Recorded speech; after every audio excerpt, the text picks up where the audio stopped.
xaflad ballaaran oo ay soo abaabuleen maamulka iyo macallimiinta dugsiga caalami hoose dhexe ee magaalada Hargeysa ayaa lagu qabtay barxadaasi dugsigaasi taasi oo loogu sii dabaaldegayay xafladii sanad dugsiyeedka 2016-2017 ee caalami premary school ee magaalada Hargeysa. ugu horreynna halkaasi waxaa la hadlay warbaahinta oo wax ka sheekeeyay marxaladihii kala duwanaa iyo aasaaskii dugsiga caalami uu soo maray maamulaha dugsiga Mukhtaar Suleymaan waxaanu yiri waxay ahayd 2011 kowdii August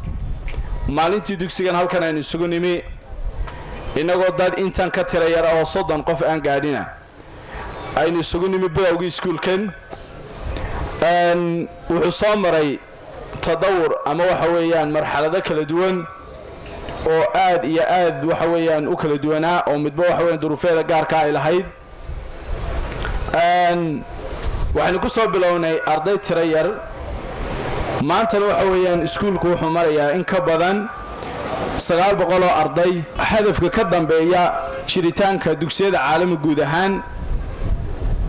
ujeedadaas waxa weeye inaynu soo saarno daayar waxbaratay oo caruurteennii ah oo waxa weeyaan dhan walba ka dhisan guud ahaan akhlaaqda iyo aqoonta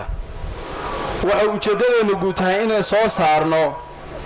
ilmo waxa weeyaan ilaahaysa ku xidhan oo islaamiya isla markaana ka dhisan waxbarashada maadiga ah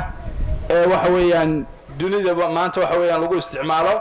geesta kalena maamulaha xifdiga quraanka kariimka ee caalami premary school ee magaalada Hargeysa Cabdilaahi Axmed Muumin ayaa sheegay qiimaha uu quraanku u leeyahay da'yarta soo koraysa iyo sida uu qof walba Ilaahay waajib inooga dhigay barashada diinta Islaamka waxaanu yiri shahaadada marka xifdiga quraanka ee 30kii marka quraanka qaybta ugu horeysay dhameysay qaybta kale 20 ilaa 10 inta ugu yartahay ay gaadhay waxa kale oo insha Allah ta'ala noo qabsamay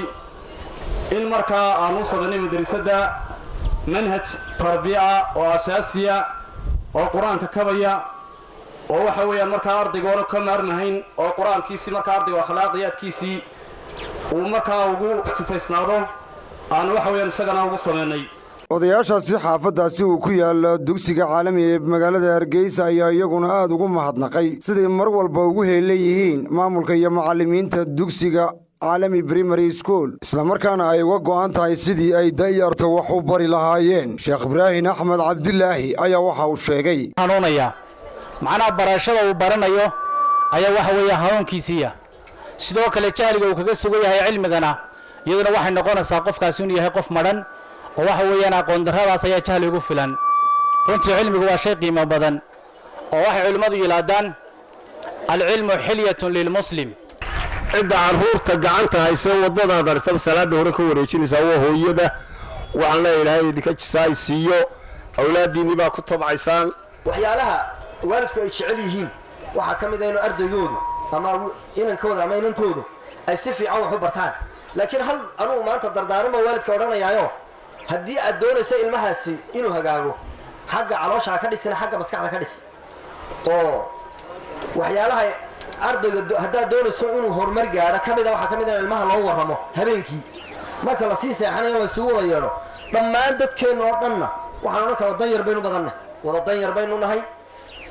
danyar maadaama aynu nahay dhibta waalidka haysata waxa weeye ilmaha ugama sheekeeyaan duruufta dhaqaale xaafada ugama sheekeeyaan inta u yeedhaan ma yiraahdaan duruufteena waa sidaas waxyaalaha meeli karno arrinkeenu wuxuu ku xidhan yahay Ilaahay inoo rumeeyay adoo si wanaagsan wax u barta ayay arrinkeenu ku xidhan yihiin horumar gaadho haddii ilmaha kelmadaha lagu yiraahdo aan waxaan aaminsanahay inuu ilmaha si wanaagsan wax u baranayo geesta kalena waxaa halkaasi abaalmarino iyo shahaadooyin lagu guddoonsiiyey ardaydii sanadkan kaalmaha hore ka gashay imtixaankii dugsigaasi caalami premary school ee magaalada Hargeysa Cumar Cali Bulsha TV Hargeysa.